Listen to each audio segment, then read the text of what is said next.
Welcome to From Missouri to the Greens. Thank you for subscribing to my channel. Thank you for the love. We've crossed 5,000 subscribers. That's amazing.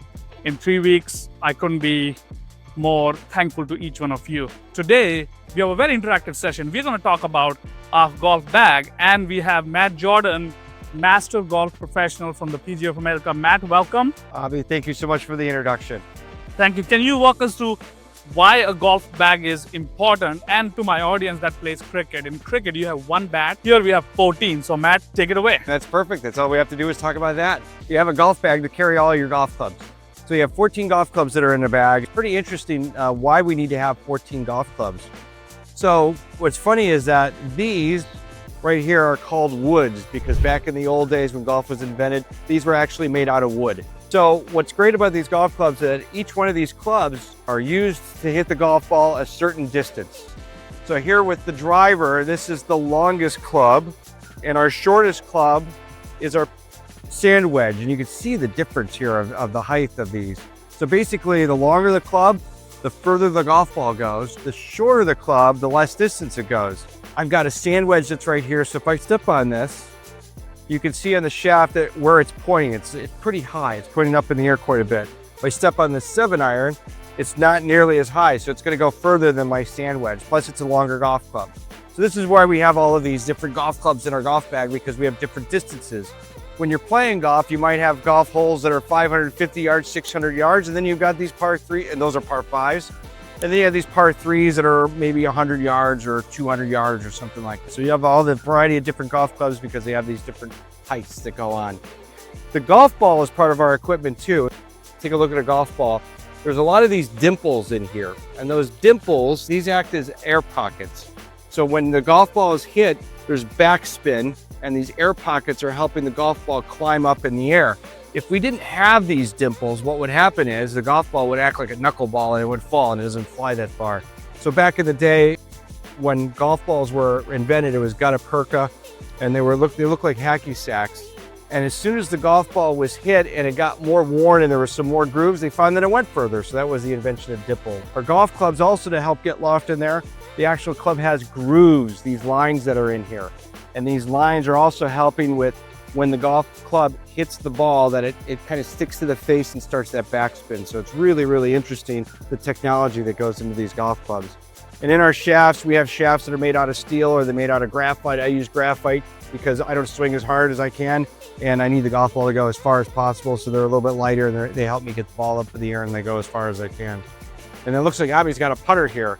So a putter is really interesting because you have all these different designs of putters. Putter is used with probably 4 degrees of loft that's on there because when you hit it, there's a little bit of uptick of loft, but then the ball starts to roll end over end into the hole.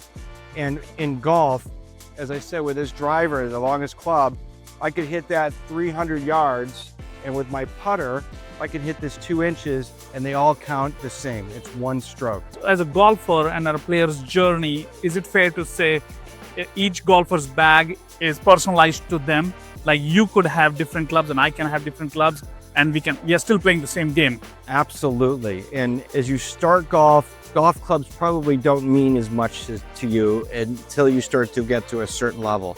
And once you get to a certain level, then you start to look for that tailored way of creating your golf bag. So some people, like I have a driver, I have a 3-wood, and then I have a hybrid. Well, some people, instead of having a hybrid, put another wood in there because maybe they want the ball to be higher than what the 3 hybrid would cause. So yeah, there's opportunities to customize your golf bag, especially when you get better. And as you can see, with the complexity of golf, equipment is a big thing and golf clubs is a big thing. I myself had this 3-year journey where I went from garage sale golf clubs to being generous and putting me on staff, and I'm having these wonderful new club. Matt, apart from golf clubs, what can a golfer put in his bag that is helpful? I've got a ball marker. That's one thing. Yeah, and glove is an important thing for right-handed players. You wear glove in your left hand to help and support, right? I've got a rangefinder right here. So it's just a little laser so that I use this device so that I can shoot the flag or whatever the target is that I'm looking to find out what the distance is, and it automatically tells me digitally how far it is. Here in the United States, we use yardage. Some places around the world use the metric system. So next step would be you hit first shot, you go and then you scope how much distance, and then according to you pick your club. So it's not the same. That's why golf is such a fascinating sport. And how does that happen? What's great about it is that you go to a range, which is where we're filming this, and you hit shots and you find out what the average distance is for each one of these golf clubs. So I know that when I have a 7-iron, I hit my 7-iron 155 yards. So when I'm on the golf course and I have a 155 or 150 yard shot, I'm going to use my 7-iron. You figured that out because of your scope, and now you're gonna use your 7-iron at 150. Right, and then with golf, you got all these different elements. You have wind that's there, you have lie that's going on. So if I'm hitting into the wind is blowing into my face, it's 155 yards. It might play like it's 165 yards. So then I'm gonna have to use another golf club to get it to that distance, because I only want the golf ball to go 155 yards at the end. Amazing.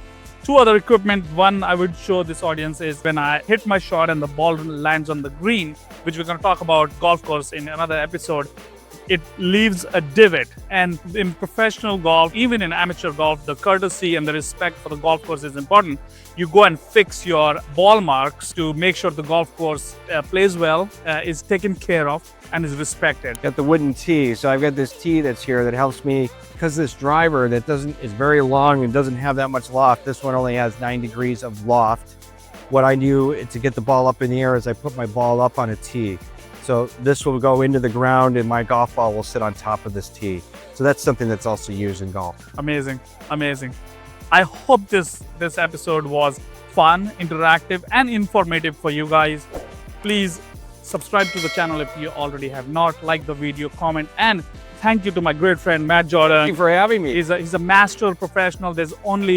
So basically he has an MBA in golf. That's what it means. Less than 400 of us out of 29,000 PGA professionals. I'm lucky to have him as my friend and my mentor in golf. Thank you so much, Matt. We'll catch you next time. Thank you.